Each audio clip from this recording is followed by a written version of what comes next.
Dan insya-Allah pada mana kita akan mengupas pada tajuk yang ke-11, iaitu bersatu padu pada muka surat yang ke-70. Muka surat yang ke-70, tajuknya bersatu padu. Kita lihat pada matan hadis ini. Haddatsana Muhammad bin Yusuf, haddatsana Sufyan an Abi Burdah Buraid bin Abi Burdah qala akhbarani jaddi Abu Burdah an abihi Abi Musa an Nabi sallallahu alaihi wasallam qala al-mu'minu lil mu'mini kal bunyan yashuddu ba'duhu ba'dan. Rawahul Bukhari wa Muslim. Maksudnya telah menceritakan kepada kami Muhammad bin Yusuf, telah menceritakan kepada kami Sufyan daripada Abi Burdah, Buraidi bin Abi Burdah berkata, telah menghabarkan kepada kami datukku, yakni Abu Burdah, daripada bapanya Abi Musa radhiyallahu anhu, daripada Nabi sallallahu alaihi wasallam bersabda, seseorang mukmin, seorang mukmin terhadap orang mukmin yang lain seperti sebuah bangunan. Al-mu'minu lil mu'mini kal bunyan yashuddu ba'duhu ba'dan. Sebahagian mereka menguatkan sebahagian yang lain. Dan baginda Nabi SAW menjalin antara jari-jarinya. Hadis riwayat Bukhari, hadis yang ke-6026, dan Muslim hadis yang ke-4684. 4684. Pengenalan pada tajuk ini.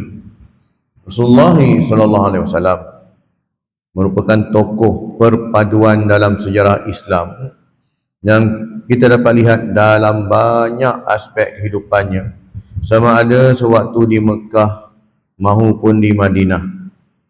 Sewaktu di Mekah, baginda menyelesaikan masalah ketika meletakkan batu Hajarul Aswad. Lepas Kaabah dan banjir, robohnya bangunan Kaabah itu, maka Kaabah itu dibina semula. Jadi ketika peristiwa nak meletakkan batu Hajarul Aswad itu berlaku pertelagahan antara kabilah-kabilah ni. Jadi Rasulullah ni telah dilantik menjadi hakim, maka Rasulullah pun bagi pandangan bahawasanya baginda pun bentangkan kain serban baginda dan letakkan batu Hajar Aswad di situ, dan diangkat batu itu oleh 4 kabilah tersebut, dan baginda pun letaklah di tempatnya semula. Baginda juga terkenal dengan diberi gelaran Al-Amin. Gelaran Al-Amin ini sebelum baginda diangkat menjadi Rasul. Jadi maksudnya Rasulullah ini dikenali seorang yang paling jujur, paling amanah. Bukan selepas baginda diangkat menjadi Rasul, sebelum tu lagi. Memang diakui bahawa Nabi SAW seorang yang jujur, seorang yang penyatu padu tak? Mahupun di Madinah. Kalau di Madinah, selepas peristiwa hijrah, baginda Nabi SAW menyatukan kaum Ansar, yakni Aus dan Khazraj, yang dikenali sebagai Ansar. Maksudnya kalau ketika di Madinah Rasulullah menyatu padukan orang, di Madinah pun sama, di Mekah pun sama, di Madinah pun sama. Bahkan kesungguhan baginda Nabi SAW menyatu padukan umat Arab, khususnya dibuktikan sebelum kenabian baginda Nabi SAW lagi, dalam peristiwa peletakan Hajarul Aswad dan pembinaan semula Kaabah. Bersatu padu adalah satu perkara yang amat penting dalam rangka menegakkan agama Islam, yakni agama Allah SWT, terutamanya kepada umat Islam pada masa kini. Ini kerana agama Islam sentiasa mengajak umatnya agar bersatu padu dan tidak berpecah belah. Peribahasa ada mengatakan bahawa bersatu teguh, bercerai roboh. Definisi bersatu padu ialah perikatan atau pemuafakatan, bergabung, berkumpul dan sebagainya sehingga menjadi kufur. Dalil Al-Quran dan Al-Hadis, firman Allah SWT dalam surah Ali Imran ayat yang ke-103, A'udzubillahi minasyaitonir rajim. Wa'tasimu bihablillahi jami'an wa la tafarraqu. Maksudnya, dan berpeganglah kamu semua kepada tali. Apa maksud tali ni? Hablun ni, bihablillah ni. Tali itu agama Allah, pada syariat agama Islam. Kalau semua orang menjadikan syariat agama Islam sebagai pegangan dia dalam apa jua bidang, makanya selamatlah kita tak? Dan janganlah kamu bercerai-berai. Allah Ta'ala perintahkan kita berpegang pada syariat agama Islam, dan juga Allah Ta'ala perintahkan kita supaya jangan bercerai-berai. Ya, maksudnya jangan kita berpecah belah. Ada ulama yang mentafsirkan tali-tali Allah itu sebagai syariat Allah SWT. Maknanya kita umat Islam perlu sama-sama menerima dan mengamalkan segala hukum hakam Allah SWT, sama ada ia wajib, sunat, haram, makruh dan harus ataupun mubah. Dengan itu hati-hati kita akan terikat di antara satu sama lain. Firman Allah lagi dalam surah Al-An'am ayat 153, وَأَنَّ هَذَا صِرَاطِي مُسْتَقِيمًا فَاتَّبِعُوهُ وَلَا تَتَّبِعُوا السُّبُلَ فَتَفَرَّقَ بِكُمْ عَنْ سَبِيلِهِ ذَلِكُمْ وَصَّاكُمْ بِهِ لَعَلَّكُمْ تَتَّقُونَ. Maksudnya, dan bahawa sesungguhnya inilah jalanku. Hadza disebut oleh Allah Ta'ala, ya, hadza sirati, inilah jalanku, yakni agama Islam yang betul lurus, maka hendaklah kamu menurutnya, dan janganlah kamu menurut jalan-jalan yang lain dari Islam, kerana jalan-jalan yang lain itu mencerai-beraikan kamu dari jalan Allah. Dengan yang demikian itulah Allah perintahkan kamu supaya kamu bertakwa. Dalam sebuah hadis yang diriwayatkan oleh Abu Hurairah radhiyallahu anhu, Rasulullah SAW bersabda yang bermaksud Muslim adalah saudara Muslim yang lain. Muslimu akhu Muslim. Ya, dia tidak boleh menzaliminya, membiarkannya dalam kesusahan dan merendahkannya. Kemudian saya sebut lagi, at-taqwa hahuna. Takwa itu di sini.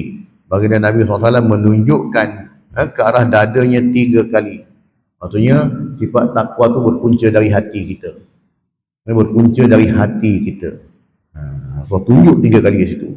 Cukuplah keburukan bagi seseorang jika dia merendahkan saudaranya seorang Muslim. Setiap orang Muslim terhadap Muslim itu yang lain haram darahnya, hartanya dan kehormatannya. Jadi riwayat Muslim hadis yang ke-2564. Ya, jadi dalam hadis ini pun Rasulullah beritahu, ya, kita orang Islam ini bersaudara. Jadi bila sebut bersaudara itu, persaudaraan kita diikat dengan daripada satu sudut, iaitu akidah. Sebab tu akidah tu paling tinggi. Ya, kemudian bangsa, kaum, keturunan, darjat, kedudukan itu mari yang kemudian. Ya, kedudukan yang paling tinggi kita ialah akidah kita.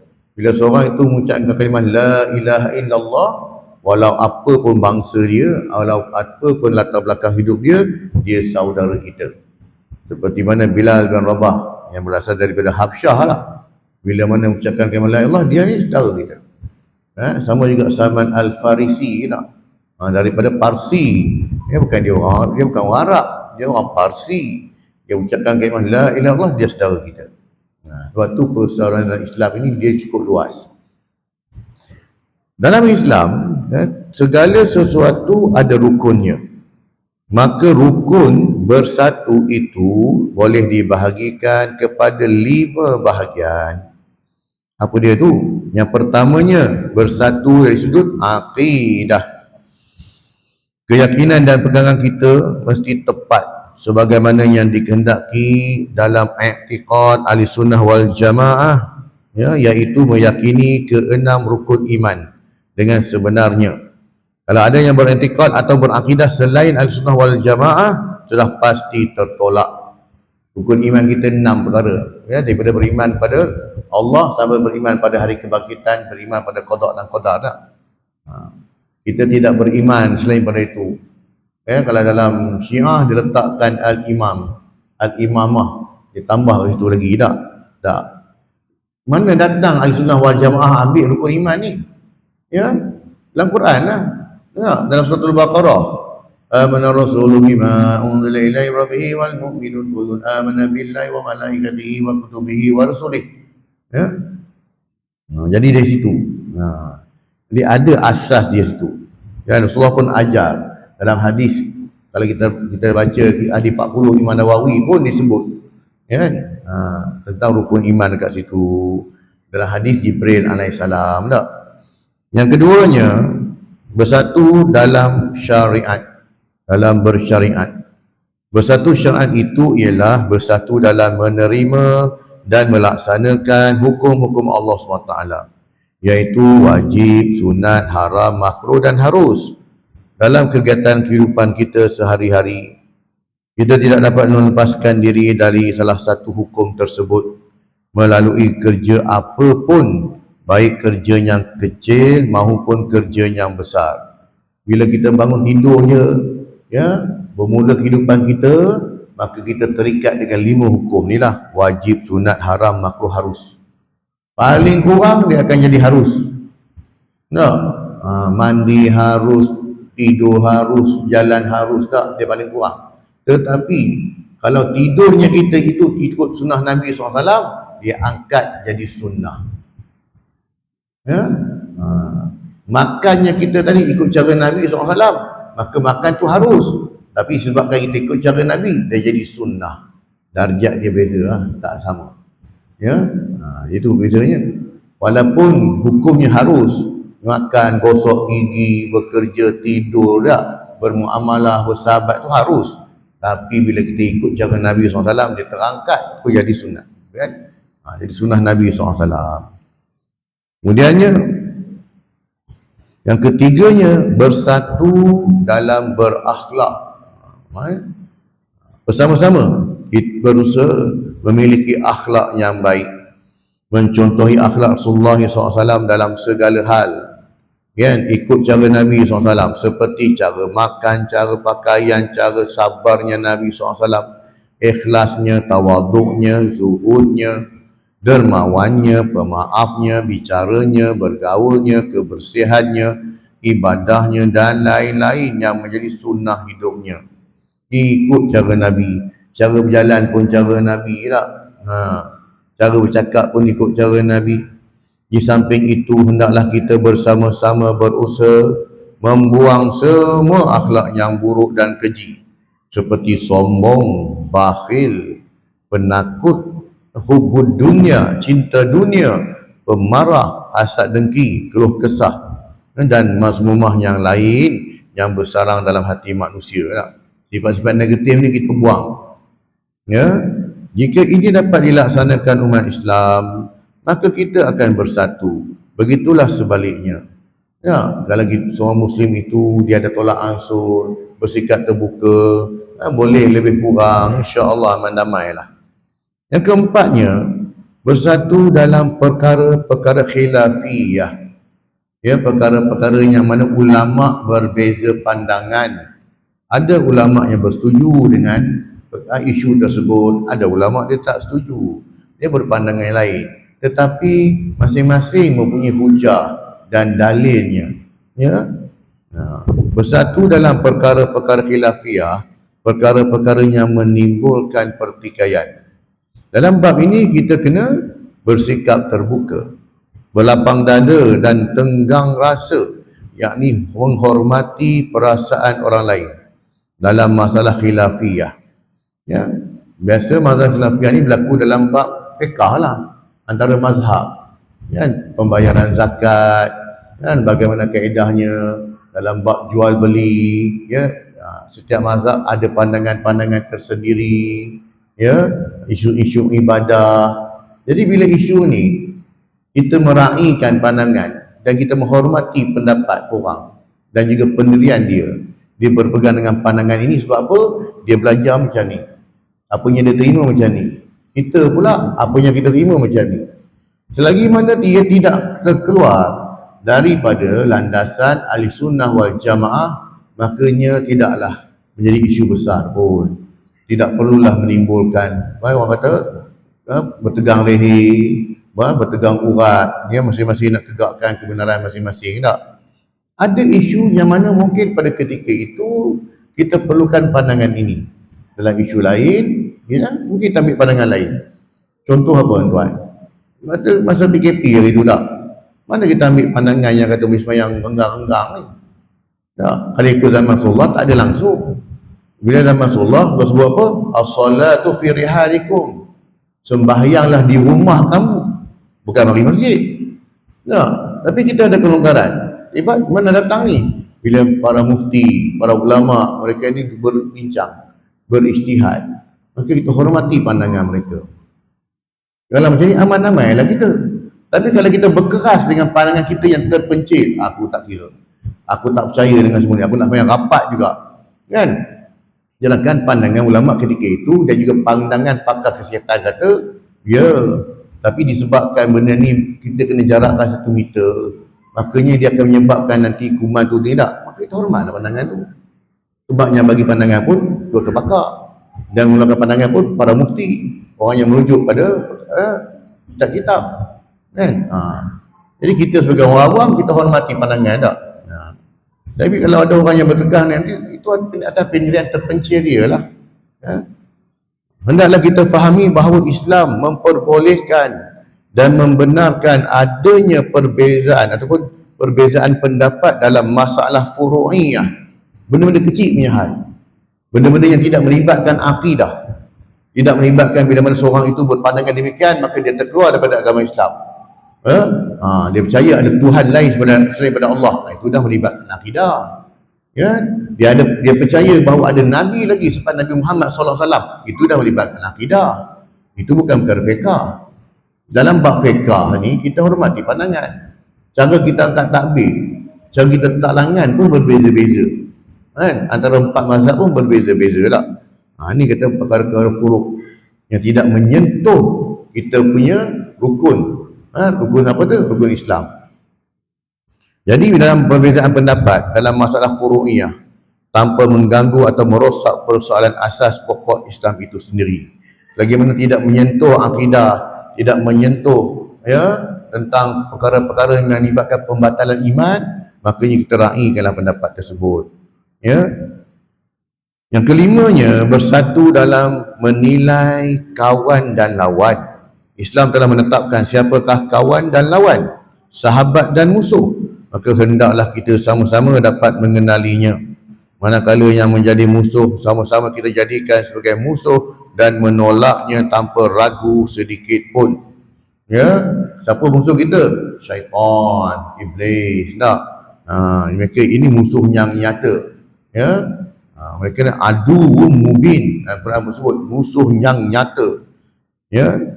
Kawan dan sahabat hendaklah kita jadikan sebagai sahabat dan sama-sama menerima sebagai sahabat, bergaul dengannya, mempertautkan kasih sayang dengannya, serta bermuafakat dalam urusan agama. Sekiranya ada pihak yang mencuba untuk menghancurkannya, ya haruslah kita mempertahankan. Namun begitu, terdapat persoalan, iaitu adakah umat Islam hari ini sudah bersatu padu pada hakikatnya? Kan? Ya, adakah kita orang Islam ni bersatu padu? Sedangkan dalam hadis Nabi pun dah sebut dah, sataftariqu ummati ala salasata wa sab'una firqatan. Umat aku akan berpecah kepada 73 golongan tak?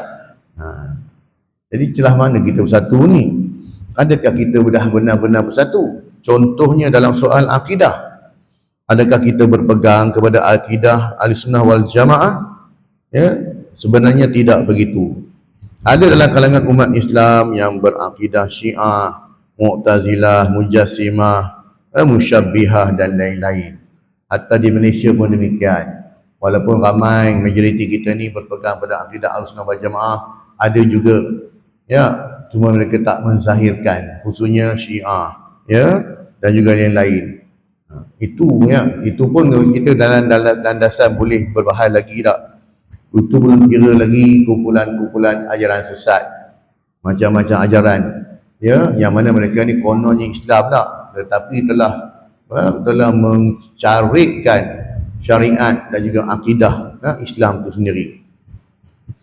Demikian pula dalam soal syariat, bersatu padu yang dimaksudkan di sini ialah bersama-sama ya, dalam menerima dan melaksanakan perintah dan larangan Allah SWT. Ini berarti sekiranya individu muslim itu berada dalam satu organisasi atau persatuan, seandainya dia masih berbeza atau tidak bersama-sama menerima perintah dan larangan Allah SWT, maka hakikatnya belum satu. Itulah hakikatnya yang terjadi sekarang ini, bahawa sesungguhnya umat Islam belum lagi bersatu secara keseluruhannya. Apa yang terjadi ialah perpecahan dalam segala aspek sehingga mencetuskan peperangan dan pertumbuhan darah. Kan nak cerita bab satu tak? Tokong pasukan bola sepak pun sampai bawa gaduh. Kan baling batu dekat bas pasukan lawan, itu baru cerita bab tu punya semangat sangat tak. Belum kita cerita dalam bab lain tak, isu politik lagi kan, isu pandangan lagi tak, isu dalam membahaskan satu isu agama ya. Kalau kita lihat keadaan umat Islam hari ini, bagaikan mustahil ya untuk bersatu. Ramai yang mengajak umat Islam supaya bersatu. Antara ungkapan popular yang sering digunakan ialah firman Allah SWT yang dibacakan tadi itulah, wa'tasimu bihablillahi jami'a. Ni memang jadi modal lah ni. Berpeganglah kamu masing-masing kumpulan dia duduk baca ayat ni. Wa'tasimu bihablillahi jami'a wala tafarraqu. Hendaklah kita berpegang pada tali Allah, janganlah bersatu padu. Yang dimaksudkan tali Allah pada dia ialah kumpulan dia. Bukan maksud tali Allah itu agama Islam, kumpulan dia. Yang kumpulan sana pun cakap macam tu juga, wa'tasimu bihablillah. Tapi yang dimaksudkan bukannya agama Allah, bukannya balik rujuk Al-Quran dan juga As-Sunnah, tapi dia balik pada kumpulan dia. Jadi kena clear situ. Apa maksud tali Allah sini? Adakah tali Allah ini maksud kumpulan kamu, ataupun tali Allah ini bermaksud Al-Quran dan Sunnah? Kena clear. Sebab Al-Quran juga sebut, fa in tanaza'tum fi syai'in faruddu ila Allah wa Rasul. Kalau kamu bercanggah pandangan pendapat dalam satu isu, kembalilah rujuk kepada Allah dan Rasul. Itu baru betul, baru ketepat kena tafsiran tu. Namun hakikatnya mengajak bergabung bukan bersatu. Contohnya kumpulan A diseru agar bergabung dengan kumpulan B. Kalau sekadar itu, maka ia belum diiktiraf sebagai bersatu lagi mengikut definisi Islam. Sebab mereka hanya bergabung, tetapi masing-masing ada matlamat masing-masing. Kerana hakikat bersatu itu mesti berpegang pada tali Allah Subhanahu Wa Taala, iaitu syariat Allah Subhanahu Wa Taala. Pengenyaran kepada hadis ini, yang pertamanya, orang-orang mukmin diumpamakan seperti anggota tubuh badan yang saling berkaitan dan menyatu. Rasulullah sebut tadi tak? Ya, Rasulullah sebut al-mu'minu lil-mu'mini kal-bunyan. Ya, seorang mukmin itu dengan mukmin yang lain seperti satu bangunan. Jadi bangunan itu nak terbentuk bagaimana? Dengan terbentuknya batu bata di atasnya disusun. Dan diletakkan simen, letakkan besi lagi, maka kukuhlah bangunan tersebut. Ini yang Rasulullah umpamakan. Ya, itulah ibarat orang-orang Islam. Bila mana mereka saling menyatu, akan dia menguatkan agama itu sendiri. Penyakit yang terdapat pada sebahagian anggota tubuh badan, ya, akan dapat mempengaruhi kepada badan yang lain, ya, apabila tidak ada pencegahan dan sebaliknya. Kan? Orang Islam juga Rasulullah ibaratkan sebagai satu jasad. Jika sytaka, kiranya sakit satu anggota badan, seluruh badan tu akan sakit. Contoh apa tuan-tuan? Kita sakit gigi cukup lah. Nah, yang sakit tu gigi, kaki tak ada masalah, tangan tak ada masalah. Tapi bila sakit gigi, kawan nak ajak pergi jogging pun tak jadi. Nah, mak jogging pergi esok. Tak boleh, aku sakit gigi. Alah, gigi yang sakit, kaki kau tak sakit. Tu kalau jumpa depan-depan kena hempuk lah tu. Kan? Memang angin tak? Sudah. Kalau ikut logiknya yang sakit tu gigi, kaki tak sakit kan? Boleh je jogging tak? Tapi kenapa tak boleh? Sebab dia punya mood semua hilang. Taklah kan? Sebab dia bawa. Sakit gigi tu bawa pada hilang semua mood. Nak makan lagi tak ada mood. Nah, itulah sesuai ibaratkan orang Islam. Sahabat kita di Palestin tak? Isu hari ni tak? Hari yang akan dah berapa dah, bulan-bulan nak masuk bulan Ramadan dah hari ni tak? Tak selesai isu lagi tak? Bumi Gaza dirata macam tu dah. Hari ni pula. Kan? Bila mana rakyat Palestin yang kelaparan, kebuluran, dengan beratur nak ambil makanan, ditembak pula tu. Mangkuk ayun berak. Israel ni kan? Dia bukan ada hati perasaan. PBB punya tempat pun, dia bom juga. Kan? Ini. Tak tahulah kalau dunia tak ambil lagi tindakan, tak tahu apa yang jadi ya.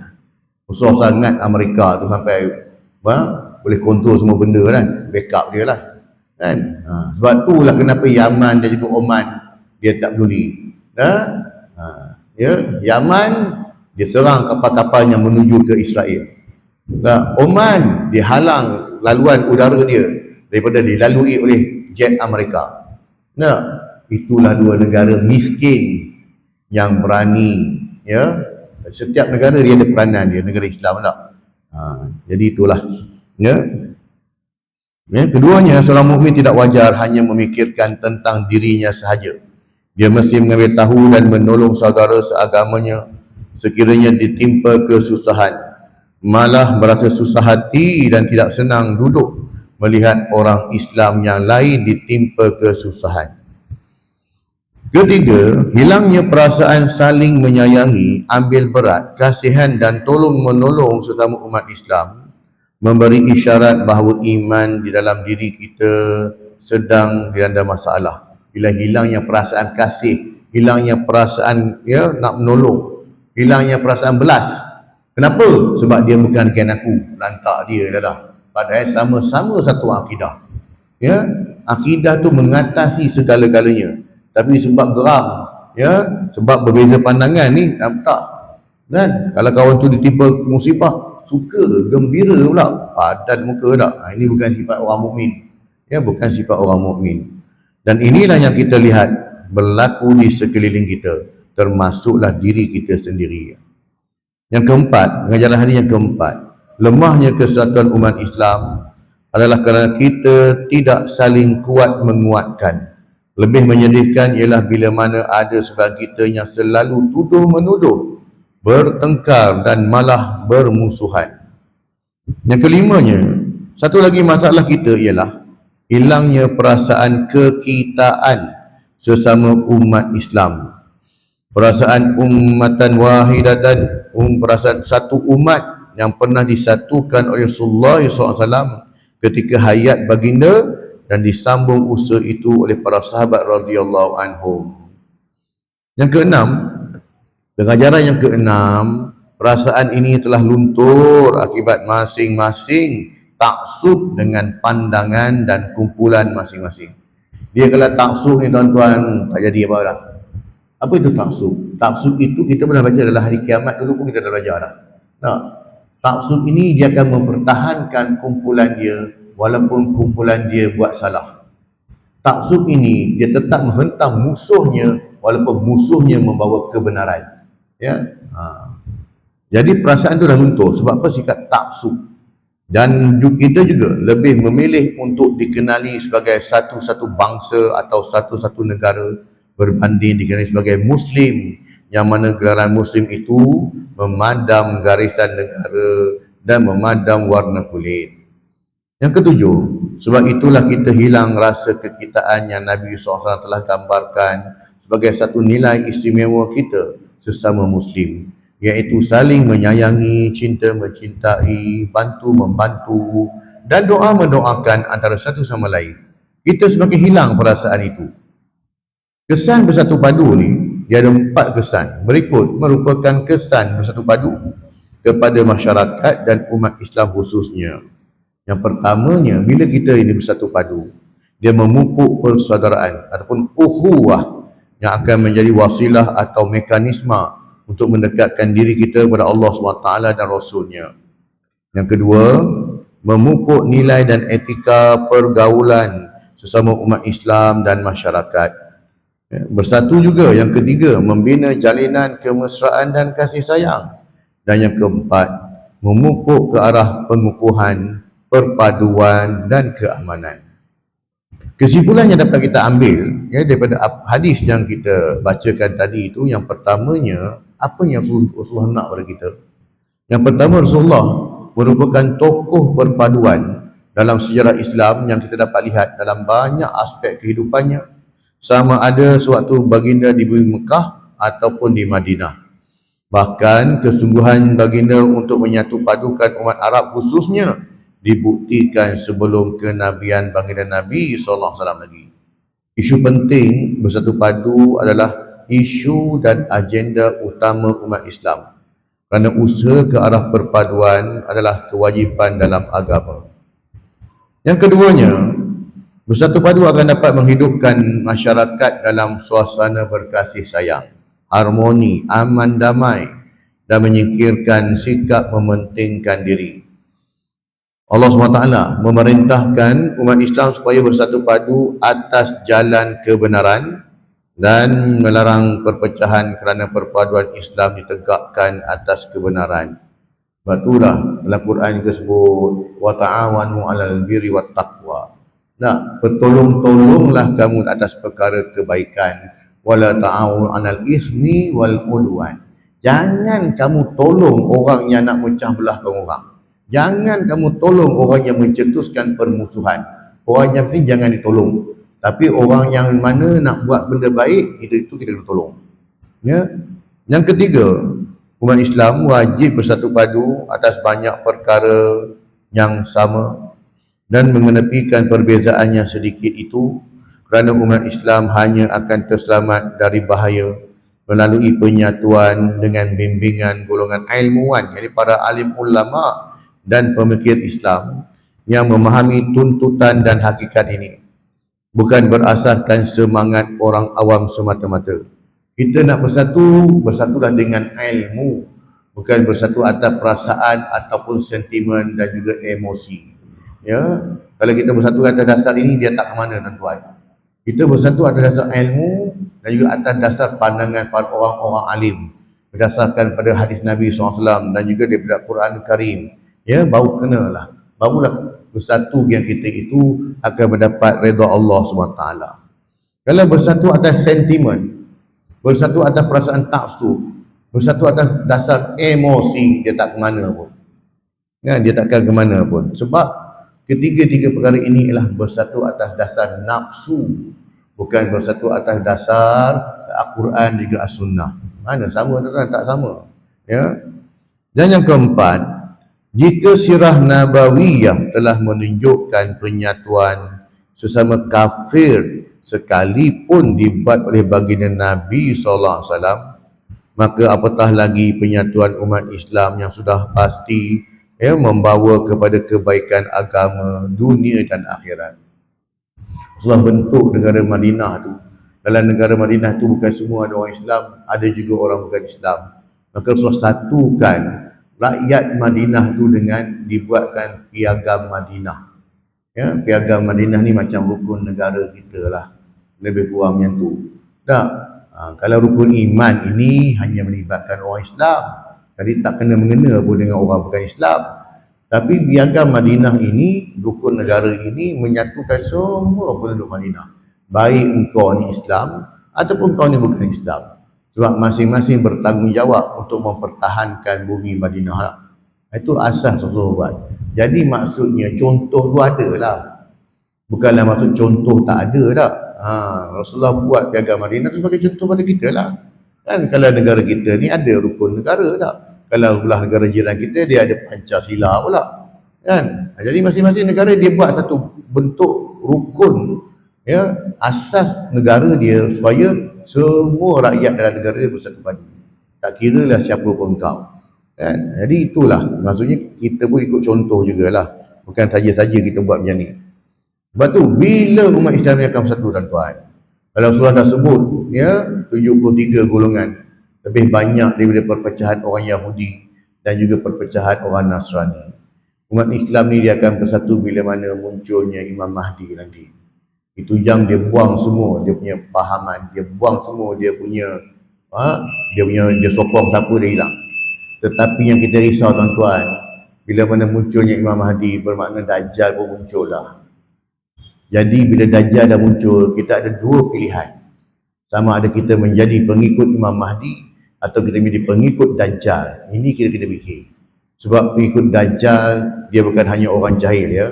Orang-orang alim pun banyak menjadi pengikut Dajjal. Sebab orang-orang alim ini akibat nafsu mereka, dunia yang mereka dapat, nikmat dunia menyebabkan mereka tertutup pintu hati mereka terhadap akhirat, maka mereka sanggup menjual ya ayat-ayat Allah untuk kepentingan diri mereka. Ini kita risau, kita kena cek balik.